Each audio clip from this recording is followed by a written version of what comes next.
Teman-teman, video ini saya persembahkan untuk teman saya yang sedang belajar EPP, belajar drone EPP. Mungkin di antara teman-teman ada yang sedang belajar drone EPP juga, mungkin ada manfaatnya buat teman-teman. Nah, pada video ini saya akan sampaikan 3 hal mendasar yang dibutuhkan agar teman-teman ada progres untuk latihan drone dan bisa menikmati. Kondisi sekarang saya merasa sudah dalam kondisi sangat menikmati sebagaimana saya sampaikan ke teman-teman gitu. Kemudian ditutup penutupnya saya akan sampaikan kira-kira teman-teman butuh pelatih atau enggak. Kita mulai ya teman-teman.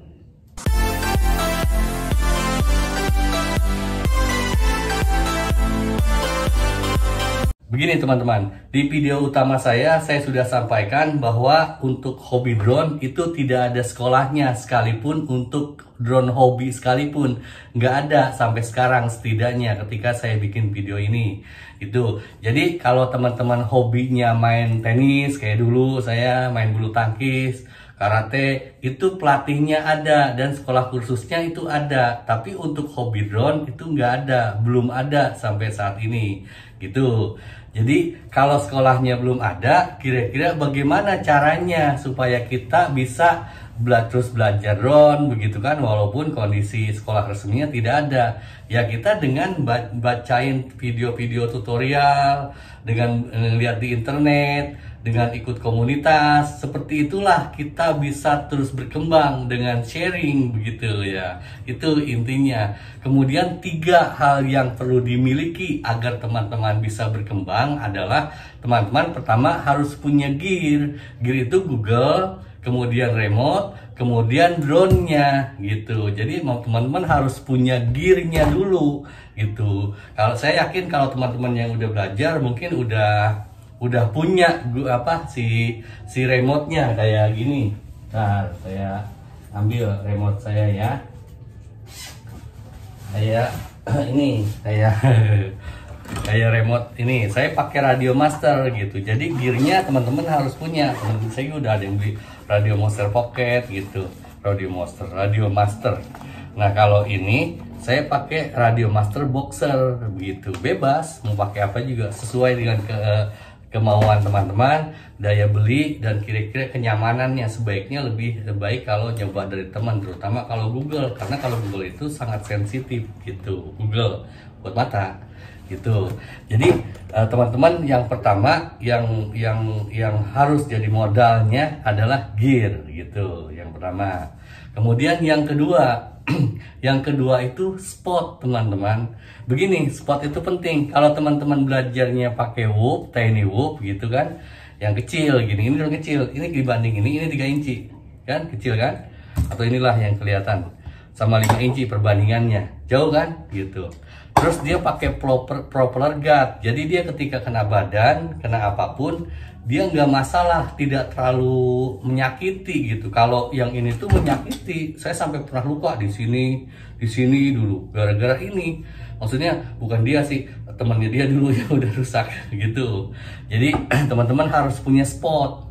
Spot itu nggak harus pilih kita. Kalau di belakang mungkin di kebun, di apa gitu, tempat-tempat terbuka yang secara aturan itu minimal 30 meter jauh dari orang. Karena kalau sekalipun tiny whoop, kalau kena orang mah, apalagi orang nggak kena, bisa diurusan. Orang kita itu ya mohon maaf, suka ada-ada aja masalahnya begitu. Kalau gini juga yang drone ini drone tiny whoop, kalau kena badan gak ini nggak apa-apa, tapi kalau kena rambut orang bisa kusut. Saya pernah ada temen itu di sharing juga di ini, sampai rambutnya itu harus digundulin gara-gara keserimpet ini gitu. Itu teman-teman perlu hati-hati banget gitu untuk spotnya gitu. Jadi yang pertama teman-teman harus punya gear, yang kedua teman-teman udah menentukan spotnya untuk latihan di mana. Kemudian yang ketiga apa coba? Yang ketiga adalah keberanian untuk tes. Itu intinya teman-teman.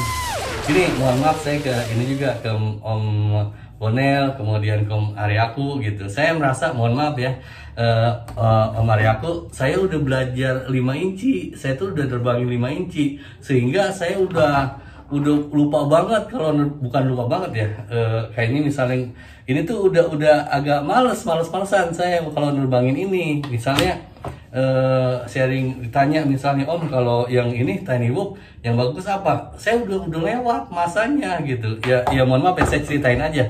Saya waktu itu juga pernah ketemu profesor dia tuh nanya ke saya, dia tahu saya waktu itu kuliah juga kan. Bapak ngajar Pak? Iya saya ngajar Pak. Kenapa gitu? Ngajar S1 apa ngajar S2? Saya bilang saya ngajar S1. Nah Pak Profesor itu bilang begini, saya udah males ngajar S1. Saya nggak nanya kenapa alasannya, tapi memang dari profesor, misalnya profesor ngajar S1 kejauhan teman-teman, mohon maaf ya, kejauhan. Jadi apa yang kita kayak gini lah, misalnya teman-teman udah, katakanlah teman-teman udah level apa gitu, terus ngajar TK, aduh males banget gitu. Kita udah belajar ini, bukannya gimana ya, kalau saya sih berusaha selalu menjawab, berusaha semaksimal mungkin. Saya kalau Om Mario tuh apa, pada prinsipnya misalnya teman-teman nanya ke saya, yang saya tahu mah saya jawab, dan saya mohon bantuan teman-teman untuk saling membantu begitu. Nah tapi kalau yang ditanyakan tuh hal yang udah kita lupa, yang harap dimaklumi gitu. Jadi yang ketiga itu, pertama itu tadi kita punya gear, yang kedua ada spotnya, kemudian yang ketiga keberanian untuk crash. Crash itu artinya adalah cost, biaya. Teman-teman berani nggak untuk keluar biaya gitu. Kalau teman-teman udah siap dengan itu, kemungkinan teman-teman ada progres di hobi ini. Asli, hobi ini perlu proses, perlu perjalanan panjang. Saya udah ngilangin drone banyak Om, terus ini action cam, dari run cam, kemudian banyak banget saya. Ini juga GoPro yang Hero 7 gitu, bukan yang ini mah session, hilang, pecah gitu. Belum lagi yang harga 2 jutaan tuh pada pecah gitu. Itu pengorbanan, bagian dari pengorbanan untuk mencapai sekedar kemampuan saya yang cuma segini adanya. Mungkin teman-teman lihat kemampuan saya nggak seberapa, tapi memang segitulah, dengan modal segitu saya sampai segitunya gitu. Jadi 3 ya teman-teman ya gitu yang dibutuhkan. Kemudian sebagai penutup, tadi saya sampaikan bahwa saya pengen membahas kira-kira kita butuh pelatih atau enggak gitu. Gini masalahnya, di kita itu tidak ada sekolah drone, sehingga pelatih resmi untuk drone pun tidak ada gitu. Tapi secara ilmiah, ketika ada pertanyaan untuk hobi ini, hobi yang seribet ini, teman-teman yang dibutuhkan untuk menerbangkan drone ini kan bukan hanya teman-teman belajar di simulator terus teman-teman terbang, tapi teman-teman juga harus bisa ngebetulin ketika crash dan lain sebagainya, tahu wiring diagram ketika ada kerusakan misalnya. Tanpa itu teman-teman akan sangat kesulitan gitu. Bahkan teman-teman dibutuhkan keahlian untuk nyolder. Saya ada punya, nggak tahu di mana ini alat buat nyolder. Ada, saya waktu itu punya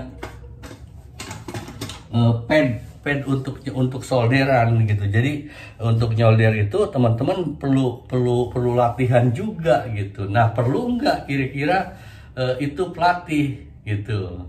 Secara akademisi, secara ilmiah perlu teman-teman, asli perlu gitu. Jadi teman-teman misal pun ada pertanyaan saya, makanya saya dengan senang hati berusaha menjawab sekemampuan saya, karena saya tahu kebutuhan teman-teman gitu. Tapi yang teman-teman butuhkan adalah orang yang selalu ada ketika teman-teman pusing. Ini gimana sih, ini susah banget, ini salah mulu, ini salah, itu salah gitu. Ketika mau ngurusin wiring diagram gitu, teman-teman perlu partner yang selalu ada gitu. Saya sendiri dulu waktu belajar drone, saya ingat sampai sekarang, saya tuh dibantuin sama Om Jarani. Makasih Om Jarani. Om Jarani waktu itu pas lagi kerja di Jepang, beliau jadi TKI kan. Saya kalau nge-WA di Facebook grup ditanya, dibantuin sama Om Jarani. Makasih banget Om Jarani. Saya tidak akan lupa, tapi saya tidak bisa membalas kebaikan Om Jarani. Om Jarani terbangnya lebih keren daripada saya. Dan beliau sekarang kelihatannya udah nggak begitu aktif di YouTube, tapi terbangnya udah bagus. Jadi kalau ada pertanyaan misalnya, apakah teman-teman perlu pelatih? Perlu. Misalnya nggak ada pelatih, ya minimal partner, orang yang bisa ditanya, kira-kira begitu. Gitu. Saya mohon maaf kalau di video-video saya jawaban saya mungkin kadang-kadang suka ngawur sekenanya gitu, karena memang gimana ya? Mungkin teman-teman nggak ngerti saya saya merasa ngerti teman-teman yang komentar satu persatu di channel saya. Sekalipun kita belum pernah ketemu, saya merasa dekat dan tahu karakter teman-teman merasa tahu, saya merasa tahu. Saya bisa salah, bisa benar, tapi saya merasa kenal teman-teman, dan saya seneng-seneng aja kalau teman-teman ini kira-kira memandang jawaban saya itu kadang semaunya. Misalnya kayak inilah yang lomba drone kan, ada yang bilang saya mau ikut om, insya Allah saya mau ikut. Saya jawabannya ya mau ikut silakan, nggak silakan. Memang saya tahu karakter kita itu pada umumnya nggak serius, kita tuh bawaannya bercanda gitu.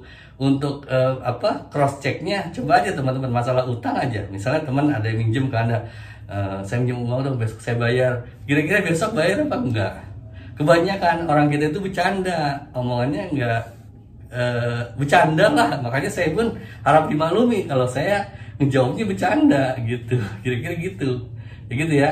Saya ulangi, yang dibutuhkan untuk teman-teman ketika teman-teman pengen latihan drone, yang pertama adalah gear, yang kedua spot, yang ketiga kemauan untuk crash, artinya kemauan Anda untuk membayar ketika ada kerusakan.